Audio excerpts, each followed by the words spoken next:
سوال: رمضان سے پہلے سب سے پہلا کام کیا ہونا چاہیے؟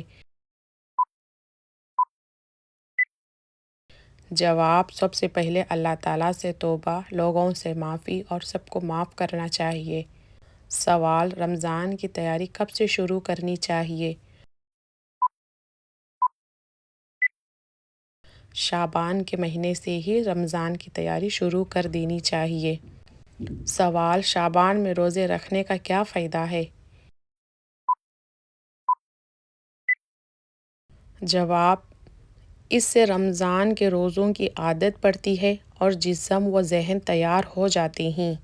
سوال: رمضان میں سب سے اہم عبادت کون سی ہے؟ جواب: قرآن کی تلاوت، نماز، روزہ، ذکر اور دعا۔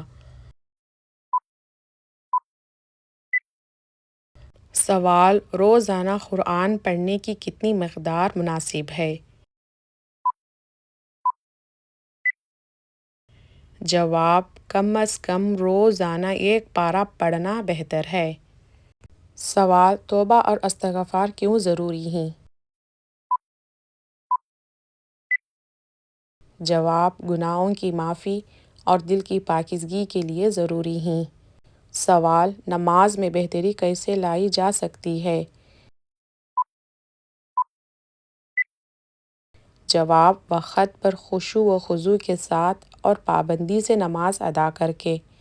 سوال: تہجد اور نفل نمازوں کا کیا فائدہ ہے؟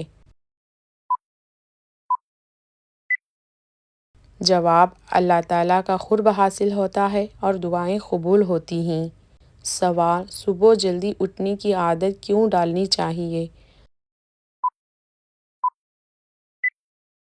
جواب: عبادت، تلاوت اور دن کی برکت کے لیے۔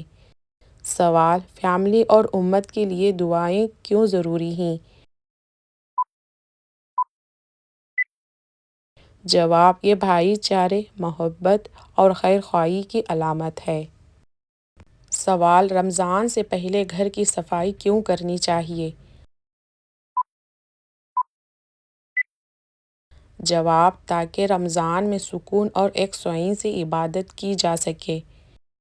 سوال: افطار اور سحری کی تیاری پہلے سے کیوں کرنی چاہیے؟ جواب: تاکہ وقت بچ سکے اور عبادت میں خلل نہ آئے۔ سوال: افطار سے پہلے کون سا عمل بہتر ہے؟ جواب: قرآن کی تلاوت، ذکر اور دعا۔ سوال: رمضان میں آرام کیوں ضروری ہے؟ جواب: تاکہ جسم میں طاقت رہے اور عبادت آسان ہو۔ سوال: افطار میں کیسی غذا لینی چاہیے؟ جواب: ہلکی، صحت بخش اور متوازن غذا۔ سوال: کن چیزوں سے پرہیز کرنا چاہیے؟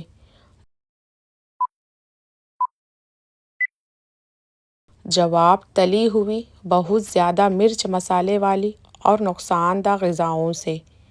سوال: تراویح کی کتنی رکعتیں ہوتی ہیں؟ جواب: 8 یا 20 رکعتیں۔ سوال: روزانہ صدقہ کرنے کا کیا فائدہ ہے؟ جواب: گناہوں کی معافی، رزق میں برکت اور اللہ کی رضا حاصل ہوتی ہے۔ سوال: زیادہ پانی پینا کیوں ضروری ہے؟ جواب: جسم کو صحت مند اور تر و تازہ رکھنے کے لیے۔ سوال: فجر کے بعد سونے سے کیوں بچنا چاہیے؟ جواب: اس وقت میں برکت ہوتی ہے اور عبادت کا بہترین موقع ہوتا ہے۔